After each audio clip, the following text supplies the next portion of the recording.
dia. Quero agradecer mais uma vez o convite da casa. Dizer que eu sempre fico muito feliz quando eu vejo jovem falando. Isso enche meu coração de alegria. Eu acho que a gente pode muito, e é muito raro a gente ter o espaço da palavra dentro de uma casa espírita como nós temos aqui no Maria de Nazaré. Então é bacana a gente enaltecer essa parte. É um tema engraçado, porque é uma das poucas memórias que eu tenho muito forte do Maria de Nazaré. Eu comecei a frequentar aqui, eu tinha 5 anos, e eu lembro claramente da primeira vez que eu ouvi falar sobre as 3 revelações. Eu estava no primeiro ciclo, se eu não me engano, eu estava tendo uma aula com o tio Jorge, que não frequenta mais aqui, quem frequenta é o filho dele agora, e eu lembro claramente quando ele começou a me falar sobre esse tema. E essa semana eu fiquei pensando qual das diversas formas de trazer isso para a gente eu iria escolher, porque é um tema muito importante e realmente muito grande, né? A gente tem que falar sobre uma mensagem histórica muito importante para que a gente possa entender todo o contexto das 3 revelações. Porque se eu simplesmente falasse que as 3 revelações, Moisés, Jesus e Espiritismo, a gente ia terminar a palestra em 5 minutos. Porque nós sabemos qual a importância de Moisés para a nossa história, qual a importância de Jesus, qual a importância do Espiritismo para a nossa formação moral. Nós sabemos disso. Então eu comecei a pesquisar sobre o contexto histórico que cada um desses 3 elementos apareceram para a gente. E aí surgiu a primeira revelação, que a gente começa com Moisés. E eu vou confessar para vocês, eu já estudei muito sobre Jesus, muito sobre Chico Xavier, muito sobre outros, mas eu nunca tinha parado para pesquisar profundamente sobre Moisés. E eu assumo, sabe o quê? Que apesar de eu saber sobre o contexto histórico, como que era a sociedade, uma sociedade que precisava de limites, uma sociedade que tinha costumes bárbaros, violentos e preconceituosos, eu ainda achava que aquele negócio não era tão bom assim. Eu era assim, gente, será que realmente tem uma importância assim tão grande? Para mim Jesus está bom, não precisava de mais nada. Então eu comecei a pensar, falei, e se Jesus tivesse nascido lá na época de Moisés? Será que ele teria tido tempo de passar? E olha que ele passou pouco, hein, gente? Passou pouco tempo. Quem dera se ele tivesse passado mais tempo conosco. E Moisés tem uma história bacana, que muitas pessoas não sabem, na verdade. Mas ele veio numa época de escravidão, onde o povo egípcio estava escravizando os israelitas. E Moisés era um israelita. Ele nasceu filho de israelitas. Só que no mesmo período em que ele nasceu, o faraó egípcio resolveu, por temor àquele povo, por temor ao que se anunciava, resolveu matar todos os meninos até 2 anos de idade. E Moisés se encaixava. Moisés tinha acabado de nascer.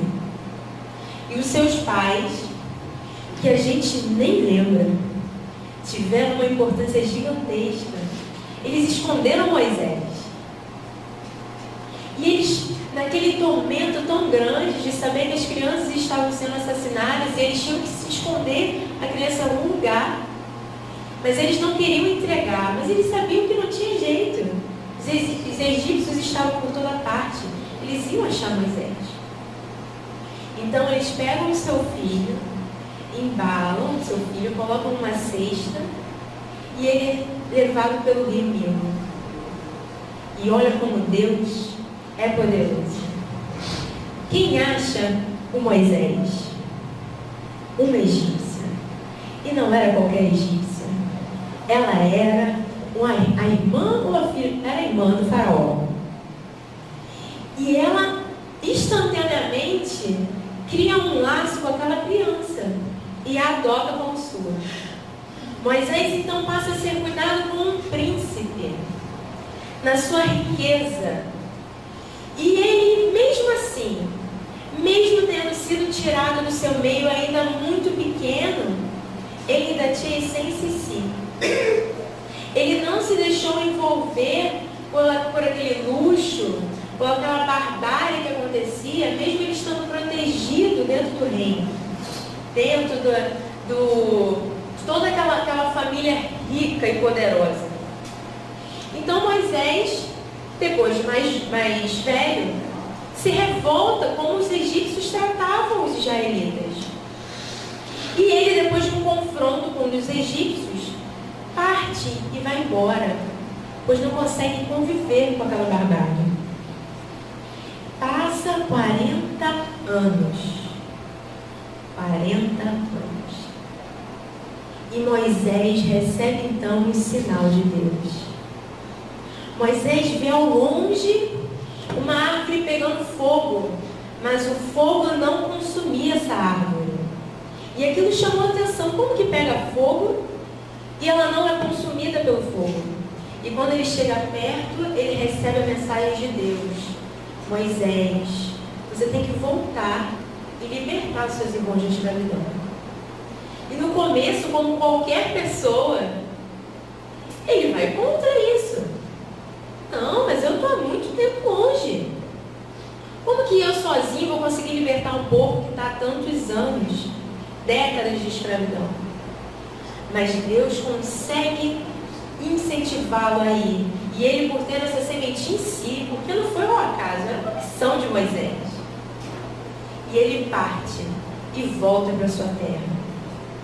Então acontece toda aquela história bíblica que nós conhecemos. E Moisés abre o mar, consegue libertar. E aí a gente fala, já fez isso tudo, não precisava de mais nada. Estava bom demais, já marcou a história. Mas ele continua danado. E faz mais. Moisés então se torna um grande líder. Todos aqueles escravos estavam sob sua liderança e eles queriam que ele falasse: o que nós vamos fazer agora? Para onde nós vamos? E Moisés então começa a caminhada para a terra prometida, que era Canaã. Só que essa caminhada demora muito. E Moisés, no ápice de tudo isso, recebe então os 10 mandamentos no Monte Sinai.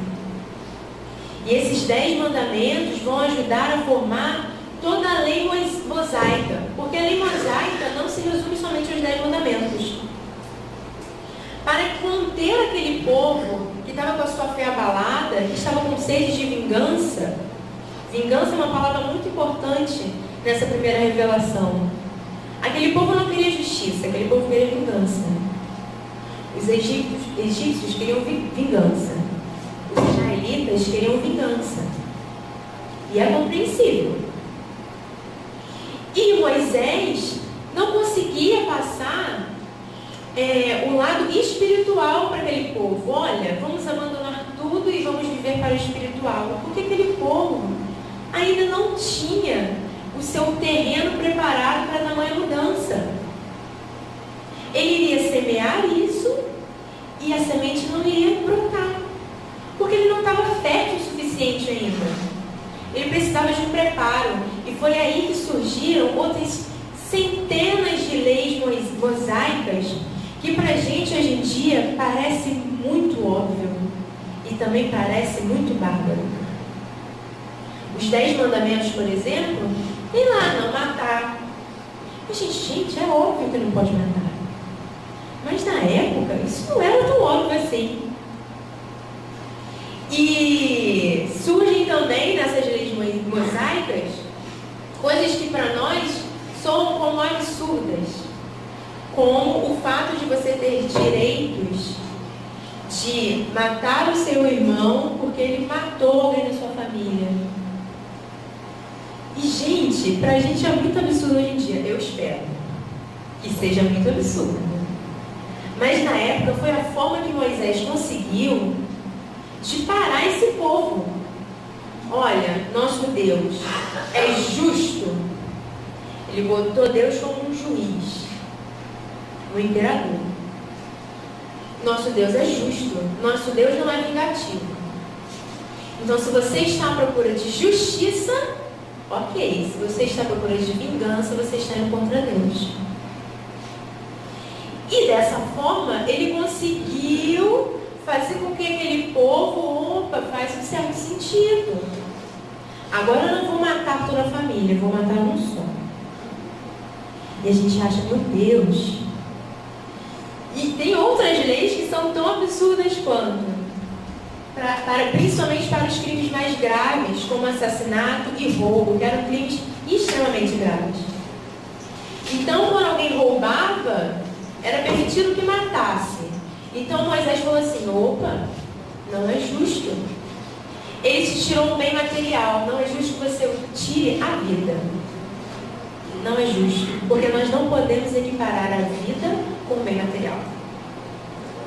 E aquele povo fica, então, como que nós vamos conseguir justiça? Então passa a ser permitido que cortasse a mão da pessoa, da mão que ela utilizou para roubar o seu bem. E assim a pessoa fala, opa, a justiça foi cumprida. É claro que a gente fala pulando muitas etapas, né? Porque claramente, é óbvio, que as pessoas não aceitaram isso logo de cara, eu acredito. Porque nós somos indomáveis assim até hoje.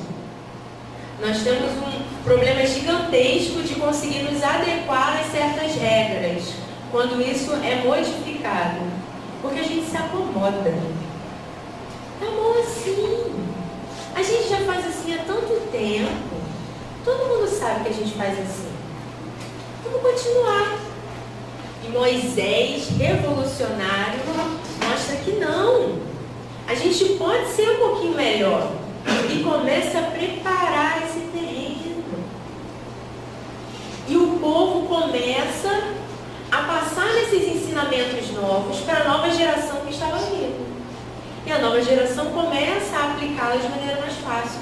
Porque por que nós, jovens, temos facilidade para certos conceitos que as pessoas mais antigas não têm? Porque a gente já cresceu nesse meio, então para a gente é muito mais fácil. Para a gente é mais fácil, por exemplo, mexer no celular. Eu não tenho a menor paciência para ensinar minha mãe a mexer. Não tenho a menor paciência. Eu tive que ensinar ela umas 5 vezes a mandar contato com o WhatsApp. Ela mandava o meu contato para mim mesma. Minha mãe, não é assim. Eu ensinei várias vezes. O Iago, nesse quesito, é muito mais paciente que eu. Nossa, quando ela usava o computador, então, gente, era um negócio, era um tal de tinha que passar foto do computador. E eu nunca queria passar foto do computador. E ela nunca aprendia a passar foto do computador. E eu achava aquilo tão óbvio. Mas mãe, tu pega o cabo, coloca aqui, ligou, abre aqui, copia e cola, acabou. E ela tinha uma dificuldade tremenda. Se eu mandar fazer hoje, ela não vai saber, gente. Ela tinha uma dificuldade tremenda. E os meus filhos vão ter mais facilidades que eu para muitas coisas que eu não terei. Porque eu sei que eu sou cabeça dura. Para mim é fácil porque eu já nasci aqui, ó. Mexer no celular para mim, eu não olho quando sei muito bem, não. Mas mexer, ligar, tirar uma foto, para mim é tranquilo. Passar Bluetooth, Bluetooth é uma beleza, Bluetooth, Wi-Fi. Onde a gente chega, a gente quer pedir a senha, para mim é mole. Mas vai pedir para minha avó, né, que o cara viu para fazer isso. A gente quis na época, foi dar o celular para minha avó, com tela, né, porque a tela, o número fica maior para enxergar. Minha filha, não tem jeito nenhum. Eu vou, não precisa ter muita coisa, é só para a senhora enxergar melhor. Todos os primos queriam se juntar para dar, né? E ela não aceitou. Tivemos que, e olha que é difícil a gente achar um celular que não seja de tela. Tivemos que rodar o Caxias inteiro para achar um perdido do celular que tivesse tela. Porque para ela era mais fácil. Mas isso aí não interfere em nada. O problema é quando a gente tem dificuldade de mudar nosso lado moral. Os vícios materiais, físicos, eu não vou nem citar aqui. Porque se a gente não consegue largar um vício físico, muito menos nós vamos largar o nosso orgulho, a nossa vaidade, a nossa inveja. Que são desafios 1000 vezes mais difíceis de superar. Muito mais. Claro que cada um tem o seu grau. O meu irmão, por exemplo, começou a fumar depois de velho. O meu pai fumava quando era mais novo, fumou por muito tempo. E a minha mãe não gostava de cigarro. Quando eles se conheceram, minha mãe falou que não gostava. E o meu pai disse para ela que no dia do casamento não ia fumar mais. E minha mãe, tudo bem. Claro que não acreditou, né? Como é que a pessoa larga um negócio assim? Como é que a pessoa larga um negócio assim facilmente? A família inteira da minha mãe fumava. Era normal fumar na época. Normal fumar na época. E o meu pai, no dia do casamento, entregou a carteira de cigarro e nunca mais fumou. Segundo o que ele conta, né? Segundo o que ele conta. Então vamos contestar. E o meu irmão, por exemplo, já tentou parar de fumar. Fuma há bem menos tempo que o meu pai fumava na época. Mas ele já tentou largar o cigarro sozinho e não conseguiu. A gente tem que entender o tempo do outro. A gente só não pode estagnar. A gente usa muito essa desculpa, né? Na próxima encarnação eu faço.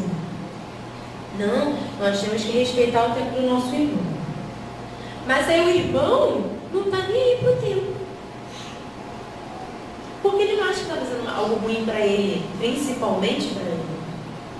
Ele não acha que está marcando o seu pré-espírito, que ele está acabando com as suas relações, com os seus problemas de orgulho, seus problemas de vaidade, suas grosserias. Ele não acha que está causando problemas.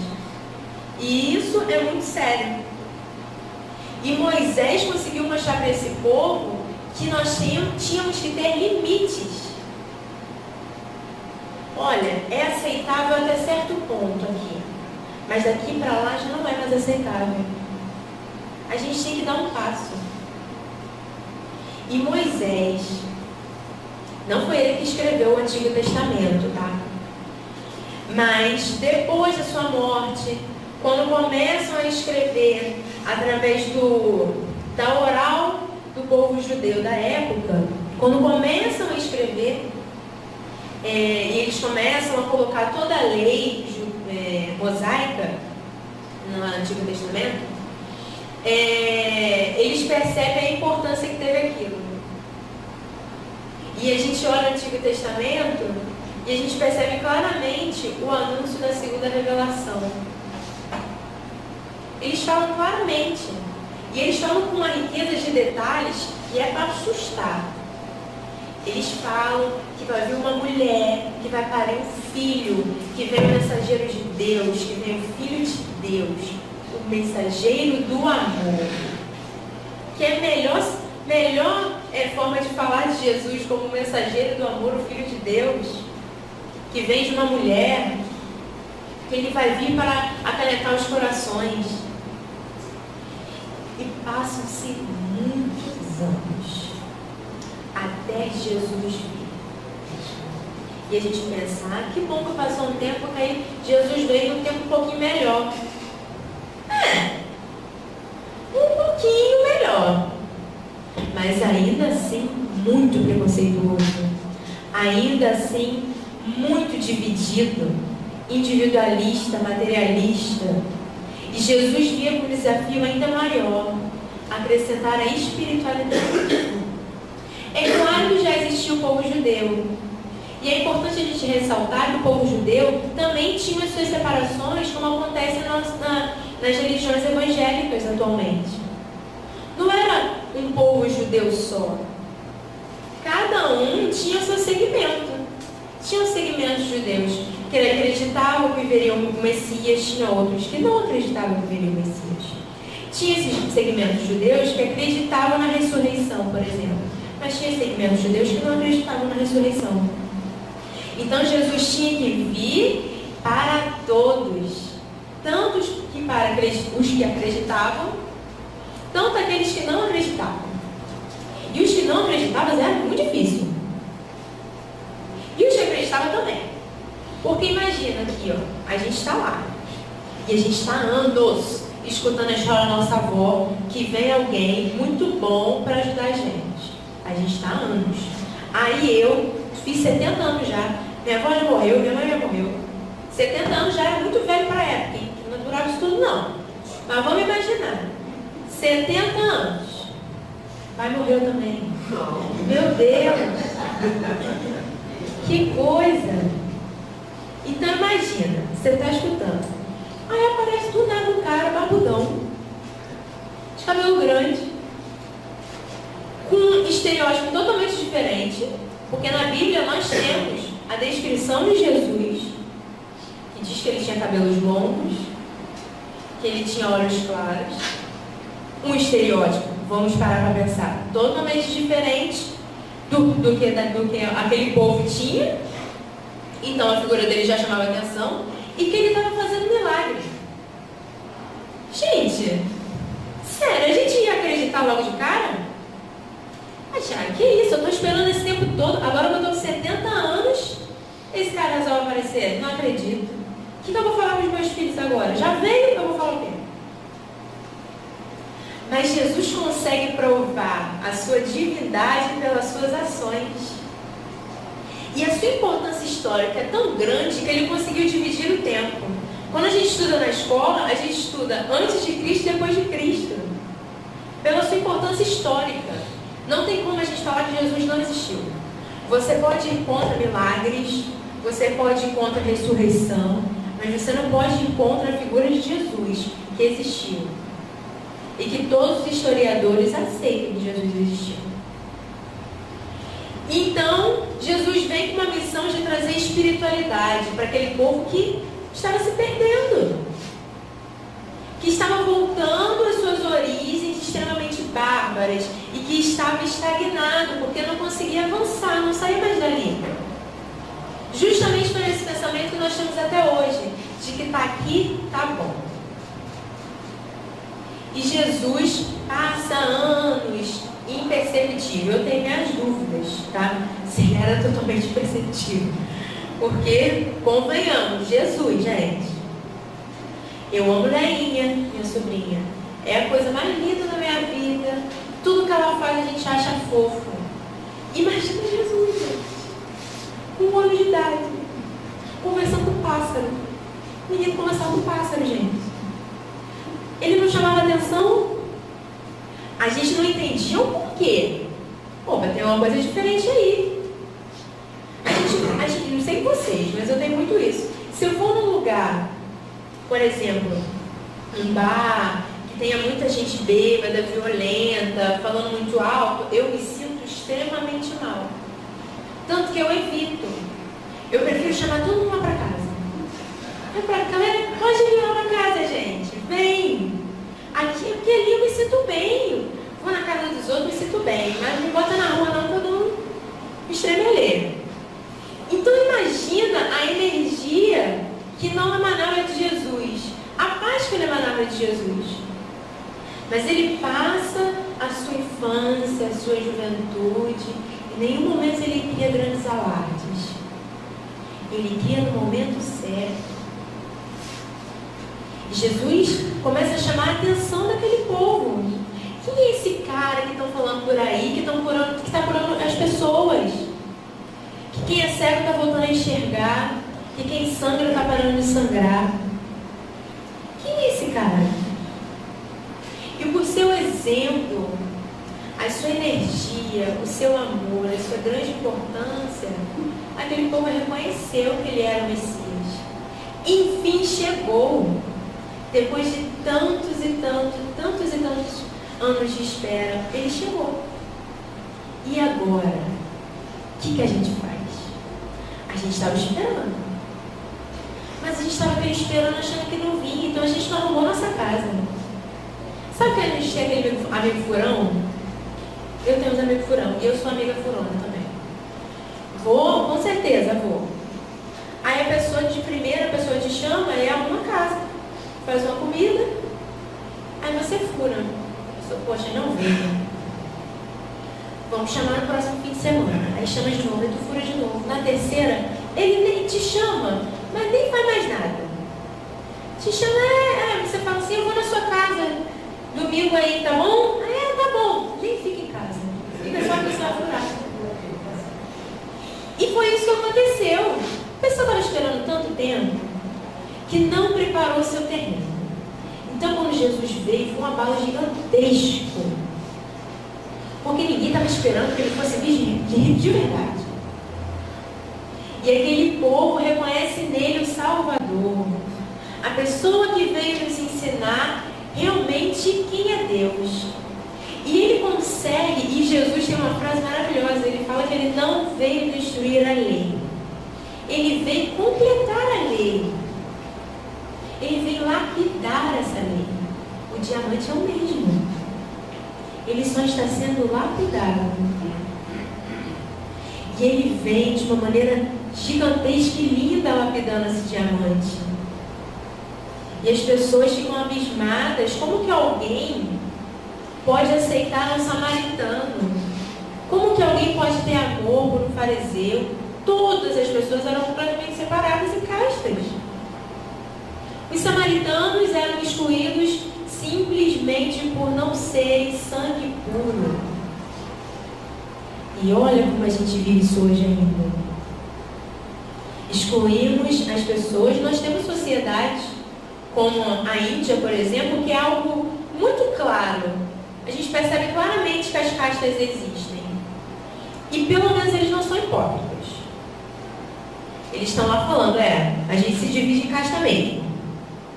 A gente é avançado em muitas coisas, mas nisso a gente divide mesmo. Aí aqui, povo brasileiro, a gente ama todo mundo. É uma beleza, é um país maravilhoso. Pode vir todo mundo que a gente aceita, todo mundo.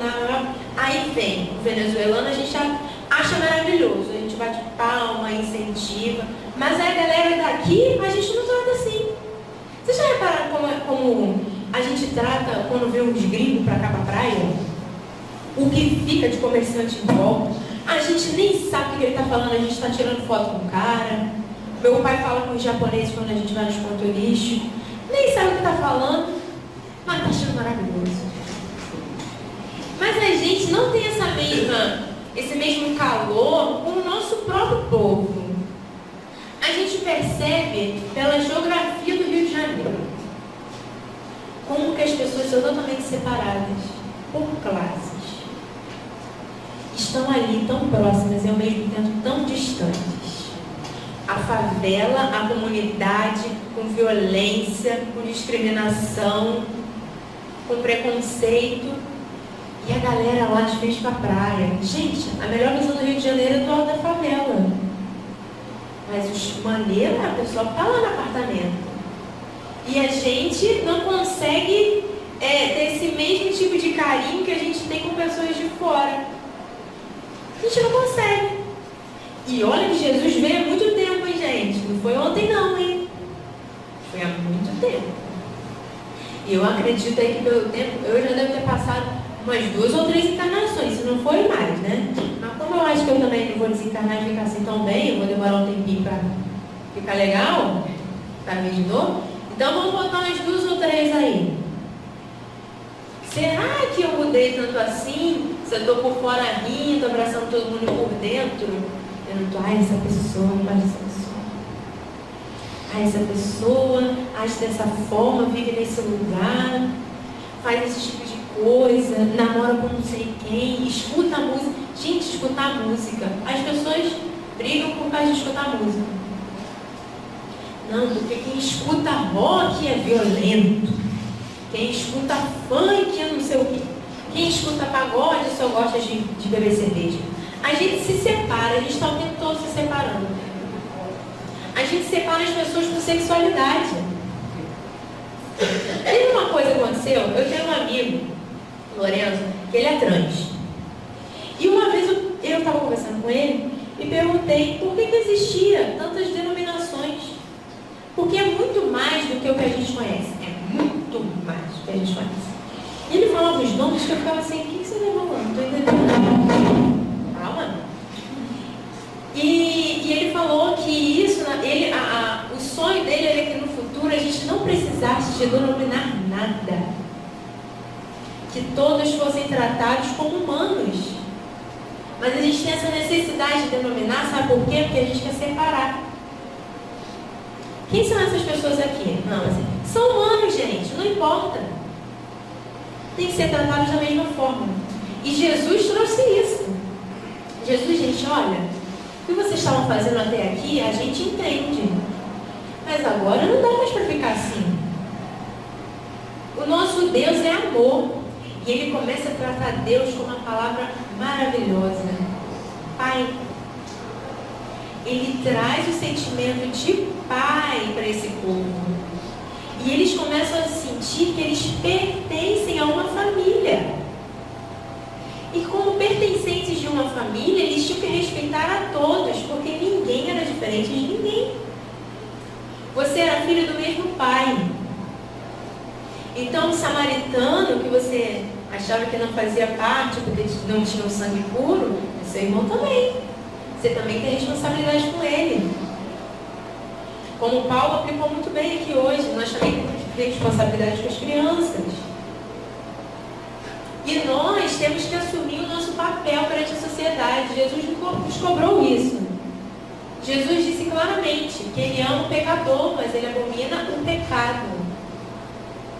E nós temos que ser o nosso sim, sim e o nosso não, não. Quando algo for errado, nós temos que ser firmes, porém doces.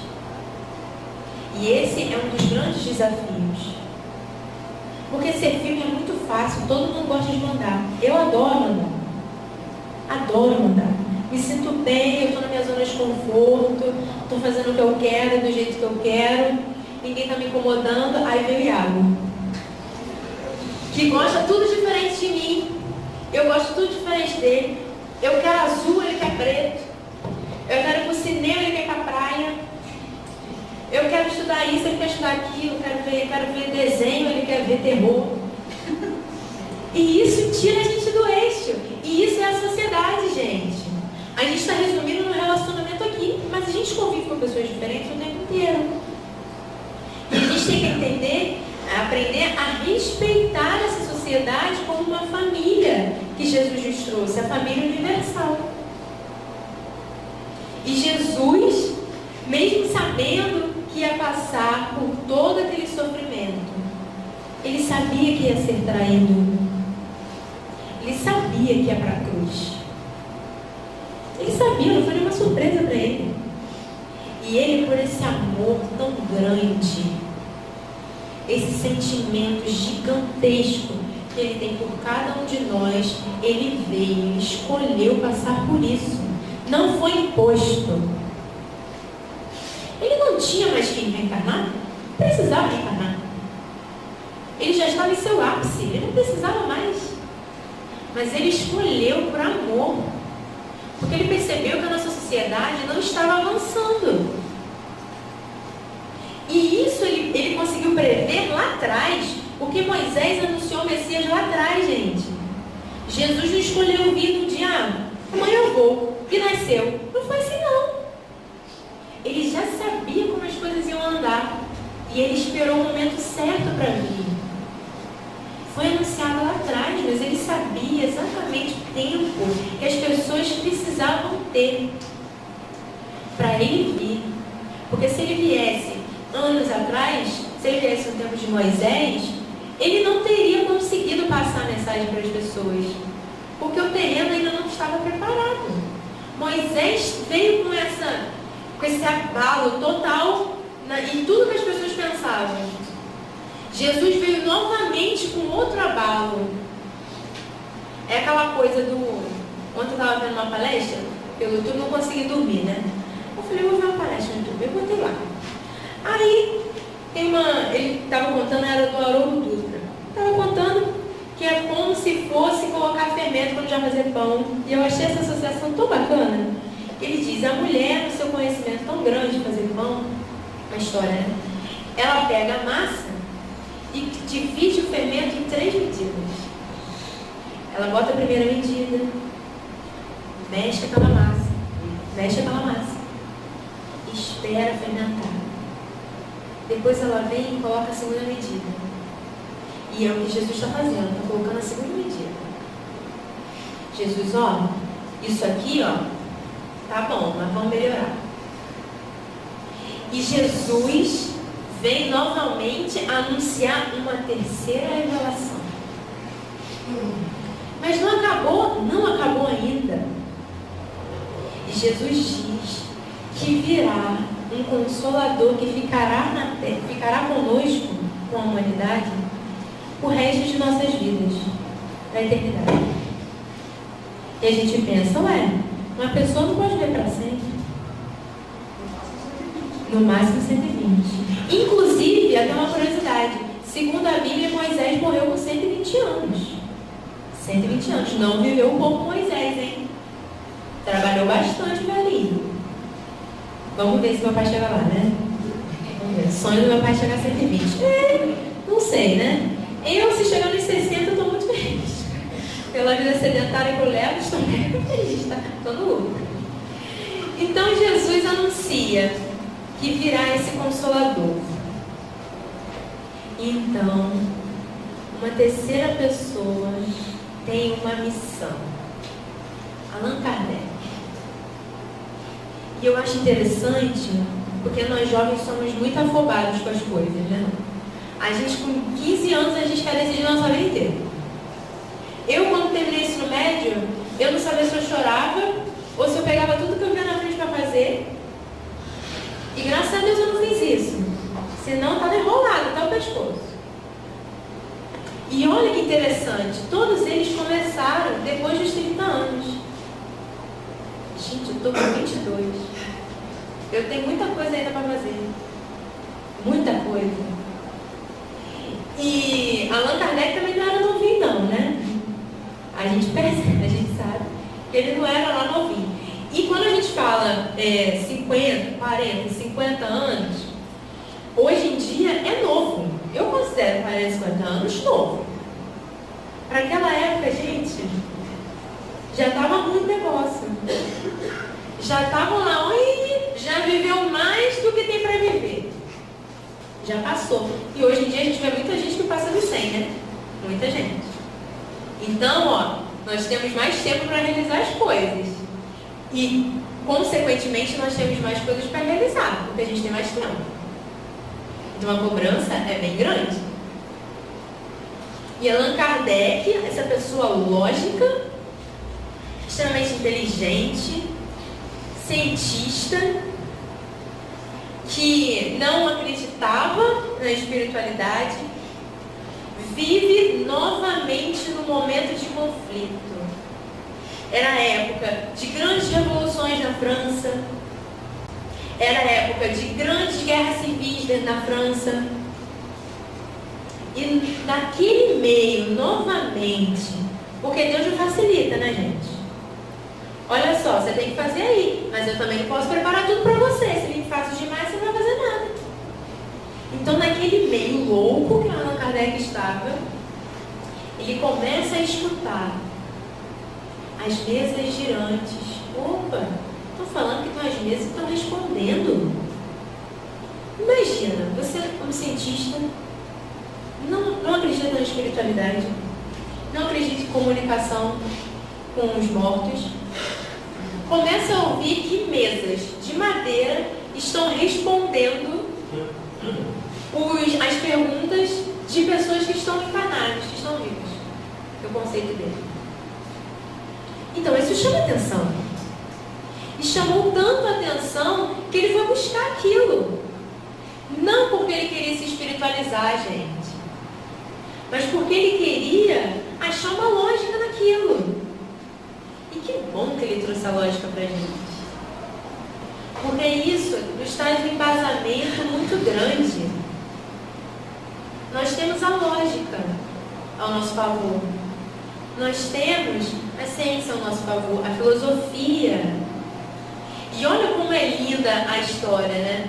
Porque para que o espiritismo fosse bem recebido, era necessário o desenvolvimento da sensibilidade humana.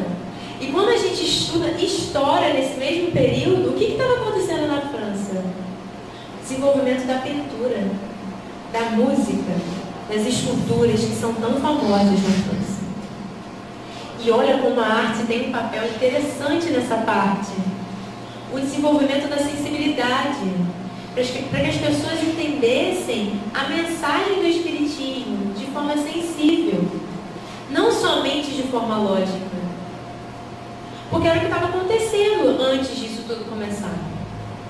A ciência estava avançando, o intelecto estava avançando, a humanidade tinha dado grandes saltos mas a moral estava deixando a desejar. Então, espíritos com essa sua sensibilidade aflorada, artistas que pintavam, que cantavam, que tocavam, começam a semear a sua sensibilidade nessa sociedade. E esse lado sensível passa a ser mais comum. Em que homens podiam ouvir música sem ser taxados. Em que mulheres começavam a se interessar por música e por pintura, mesmo que a sociedade ainda restringisse as mulheres de tocar certos instrumentos, por exemplo, pela visão machista que tínhamos na época, um pouco melhorada que temos hoje, mas ainda presente. Então, Allan Kardec abraçou essa missão, porque Deus é bom demais. Ele nos dá uma missão, mas Ele não nos obriga a fazer isso. E isso cabe muito a gente avaliar como que nós estamos agindo no nosso cotidiano, como que nós estamos perante as oportunidades que nós temos diariamente. Isso, nós recebemos oportunidades de Deus o tempo inteiro. Alguém que pede informação para a gente, alguém que está com fome. Eu já contei uma história para vocês aqui que eu acho impressionante. Uma vez eu ajudei um garoto, um jovem, que estava com fome. Eu falei para ele que eu não ia dar dinheiro. Aí, ele falou que estava com fome. Eu peguei e paguei o lanche para ele. E a moça do caixa me esculachou, porque eu estava fazendo errado. E eu teria ficado com uma consciência gigantesca de pesada se eu não tivesse feito aquilo. Porque eu podia, naquele momento, eu podia. E eu estava sentada comendo de frente para ele. Como que eu desperdiçar uma oportunidade dessa? E isso acontece diariamente. A oportunidade está aqui na nossa frente. E a gente não enxerga. Ou pior, a gente enxerga e vira o rosto. Não é importante. E nós espíritas ainda temos um agravante. Porque a gente também utiliza, sabe o quê? Que o sofrimento do outro é porque ele tem que passar por aquilo. E isso é muito sério. A gente normaliza o sofrimento demais. Nós realmente sofremos muito. Consequência, como o Espiritismo diz, de causas anteriores. De coisas que nós fizemos a outras pessoas. E Deus é justo. A gente não pode achar que a gente, pedindo perdão somente, mesmo que seja de coração, está tudo bem. Deus é justo com você e com o outro. Nós temos que ter oportunidades para conseguir transformar esse lado negativo em algo positivo. E é por isso que vem a reencarnação. E é importante demais a gente falar que a reencarnação não é uma invenção do Espiritismo. Allan Kardec não inventou. Os Espíritos não inventaram a reencarnação. Jesus já falava da reencarnação lá no Novo Testamento. É necessário nascer de novo para entrar no reino dos céus. Vocês querem coisa mais clara que essa? Não existe, não tem como ser mais claro que isso. E mesmo assim a gente vive o presente como se fosse o último, mas não pensa que depois virão as consequências. Mesmo nós espíritas temos esse hábito. A gente sabe, mas a gente não se programa. Alguém se programa para a hora da morte? Ninguém se programa para morrer, gente. Ninguém. A gente sempre acha, sabe o quê? Porque a gente está dentro da casa espírita, a gente vai morrer e quando a gente acordar vai estar certo, vai estar o seu Itamar aqui, os nossos amigos, a gente vai ser recebido com um buquê de flor e a gente vai para o nosso lar. É isso que a gente pensa. Será mesmo? A gente não se prepara para esse momento. E o Espiritismo consegue plantar na gente, terminando de lapidar esse diamante, a sementinha da responsabilidade, que era o que estava faltando para fechar esse ciclo. Fechou tão bem que mais nenhuma revelação foi anunciada. Porque com Moisés trazendo a justiça, Jesus trazendo o amor e o Espiritismo trazendo a lógica, a ciência, a verdade, não faltou mais nada. Nós temos agora todos os meios, todos os artifícios para agir de forma positiva em relação ao outro e também em relação a nós mesmos. Paulo traz isso de uma maneira bem clara, que eu trouxe aqui porque eu achei tão bonitinho o jeito que ele falou, que eu falei, eu vou levar de forma literal. Onde está aqui? Vou achar, gente. Pois é, vou colocar aqui, gente. Isso que dá, eu nunca escrevo. Mas quando eu escrevo, eu me perco. Aqui. Não é aqui. Vamos falar o que está na cabeça. Porque eu nunca escrevo. Mas quando eu escrevo, ele diz claramente que para a gente conseguir gravitar em torno de Deus, ou seja, ter uma proximidade com a divindade, é necessário 3 coisas: justiça, amor e verdade. 3 coisas. Coincidência, 3 coisas? Não. 3 revelações, 3 coisas. Não é coincidência. E quando a gente analisa, é justamente isso. Moisés trouxe um Deus justo. Você faz isso e a consequência é exatamente a mesma. Jesus trouxe um Deus Pai de amor. Ele é justo, mas Ele te ama. Você tem oportunidade de fazer melhor. Aqui não acabou. E o Espiritismo vem e traz a lógica, a reencarnação de maneira mais clara. Vem esmiuçando tudo aquilo que Jesus citou para facilitar para a gente nos 5 livros. E uma coisa imprescindível de a gente falar é sobre o Evangelho segundo o Espiritismo, para a gente encerrar o nosso assunto de hoje. Que o Evangelho segundo o Espiritismo não é somente para espíritas. O Evangelho segundo o Espiritismo é um manual de conduta moral para todos os países. Está lá escrito. Para todas as religiões, para todos os países. Então isso quebra paradigmas gigantescos que a gente não precisa se separar. A moral é a mesma. As revelações são as mesmas para todas as religiões cristãs. E se a gente começar a movimentar uma massa que consiga viver esse evangelho de forma realmente plena, a nossa sociedade muda. As consequências mudam, o nosso sofrimento muda. E a gente vai chegar lá. Nós estamos passando por esse momento de transição na Terra. Claro que o mundo de regeneração, que é para onde nós estamos indo, não é essas 1000 maravilhas perfeitas. Nós ainda temos evolução. Mas o bem prevalecerá. Sabe por quê? Porque nós vamos conseguir seguir de maneira muito mais literal o manual de conduta moral. E isso cabe a cada um de nós.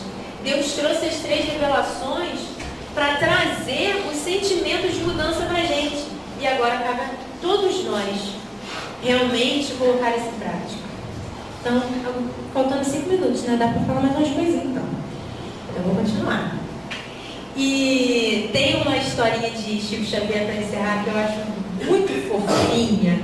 Eu acho tão bacana e é pouco citada. Chico Xavier já era aquela figura fofíssima, né? Aí ele foi chamado para ir no aniversário de uma casa espírita, se eu não me engano. Era um evento lá em São Paulo. E ele, com a sua grande humildade, que eu nessa história me recordo muito do seu Itamar aqui, porque ele não gostava muito de fotos dele, aplausos para ele. Era realmente uma humildade muito grande, apesar da sua grandeza.